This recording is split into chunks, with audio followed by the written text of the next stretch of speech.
Hello students, welcome back to my YouTube channel Tech of MH 2025 বৰ্ষৰ matric আৰু SS পৰীক্ষা যিমানে ওচৰ চাপি আহি আছে বহুত ছাত্ৰছাত্ৰী ইতিমধ্যে কৈ আছে যে 2025 বৰ্ষৰ মেট্ৰিক পৰীক্ষাক লৈ আমাৰ টেনচন হৈ আছে বা আমাৰ ভয় লাগি আছে।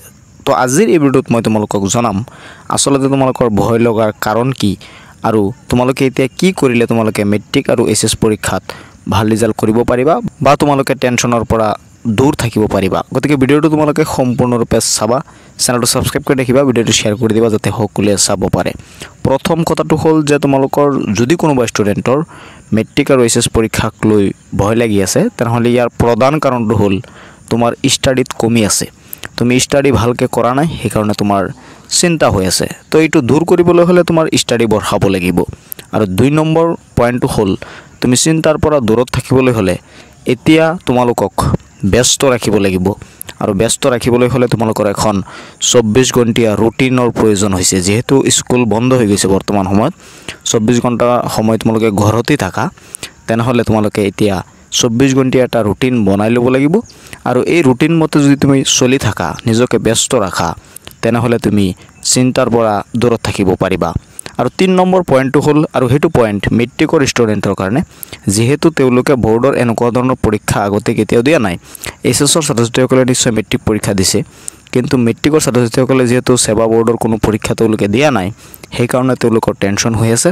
তোমালোকে যিদিনাখন এটা পৰীক্ষা তুমি অন্তত দি দিবা, সাপোজ ধৰি লোৱা মেট্ৰিকৰ প্ৰথম দিনাখন ইংলিছ পৰীক্ষা আছে আৰু সেই পৰীক্ষাটো তুমি দিয়াৰ পাছতে আসলতে গম পাই যাবা যে মেট্ৰিক পৰীক্ষা বুলি বেলেগ একো নহয়, এইটো এনেকুৱা পৰীক্ষাৰ নিচিনাই। মানুহে জাষ্ট কৈ থাকে যে মেট্ৰিক পৰীক্ষা, ভয় খাব নালাগে। জাষ্ট তোমালোকৰ সিম্পলি ভাবিবা কথাটো। আৰু মেট্ৰিক পৰীক্ষাটো বেলেগ আচৰিত ধৰণৰ পৰীক্ষা নহয়, একে পৰীক্ষাই, জাষ্ট মানুহে আগৰ পৰা কৈ আহে কাৰণে ছাত্ৰছাত্ৰীসকলে ভয় কৰে। টেনচন কৰিব নালাগে। এইটো এনেকুৱা তোমালোকে যে পৰীক্ষা দি আছা, প্ৰি টেষ্টৰ যি পৰীক্ষা দিছা বা হাফ ইয়াৰলিৰ যি পৰীক্ষা দিছা, তেনেকুৱা ধৰণৰে কুৱেশ্যন আহিব। ইয়াত আৰু চাইনিজ ভাষাত কুৱেশ্যন নাহে, তোমালোকৰ কিতাপৰ পৰাই কুৱেশ্যন আহিব। যদি তুমি ষ্টাডি ভালকৈ কৰিছা, নিশ্চয় তুমি ভাল ৰিজাল্ট কৰিব পাৰিবা। টেনচন কৰিব নালাগে। আৰু টেনচনৰ পৰা দূৰত থাকিবলৈ হ'লে মই প্ৰথমতে যি দুটা পইণ্ট কৈছোঁ, সেইটো হ'ল 1 নম্বৰ কথা তোমালোকৰ ষ্টাডি বঢ়াই দিব লাগিব। ষ্টাডি যাৰ কম আছে তাৰেই টেনচন বেছি হ'ব।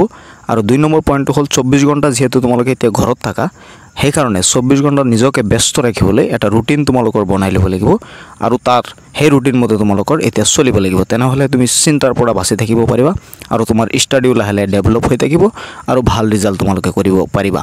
এইকেইটা পইণ্ট যদি তোমালোকে মনত ৰাখা, মই আশা কৰোঁ তোমালোকৰ টেনচন হ'ব নালাগে। আৰু মই কৈছোঁ যে মেট্ৰিকৰ ষ্টুডেণ্টে এটা পৰীক্ষা দিলে তোমালোকৰ ভয় দূৰ হৈ যাব আৰু তোমালোকে গম পাই যাবা আচলতে মেট্ৰিক পৰীক্ষাটো কি। একো নাই, এনেকুৱা জেনেৰেল যি পৰীক্ষা হৈ থাকে তেনেকুৱা পৰীক্ষা নিচিনাই। যেহেতু তোমালোকে পৰীক্ষা আগতে কেতিয়াও দিয়া নাই, সেইকাৰণে তোমালোকৰ ভয় লাগি আছে। ভয় কৰিব নালাগে, ষ্টাডি কৰি থাকা, ষ্টাডি ফ'কাছ কৰি থাকা। বৰ্তমান যেহেতু তোমালোকৰ ঘৰতে আছে, তোমালোকে ইউটিউবত বিভিন্ন ধৰণৰ হেল্পফুল ভিডিঅ' আছে, মেথছৰে হওক ছায়েন্সৰে হওক, সেইকেইটা চাই থাকা।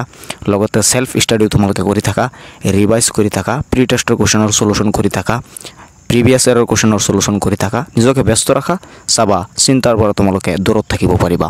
তো মই আশা কৰোঁ ভিডিঅ'টো তোমালোকৰ উপকাৰত আহিব। ভিডিঅ'টো শ্বেয়াৰ কৰি দিবা যাতে সকলোৱে চাব পাৰে। চেনেলটো সাবস্ক্ৰাইব কৰি ৰাখিবা, যেতিয়া মই পৰৱৰ্তী ভিডিঅ' আপলোড কৰোঁ তোমালোকে সেই ভিডিঅ'সমূহ চাব পাৰিবা। লগ পাম পৰৱৰ্তী ভিডিঅ'ত। চাই থাকিবা তোমালোকৰ আপোন চেনেল টেক অফ MH।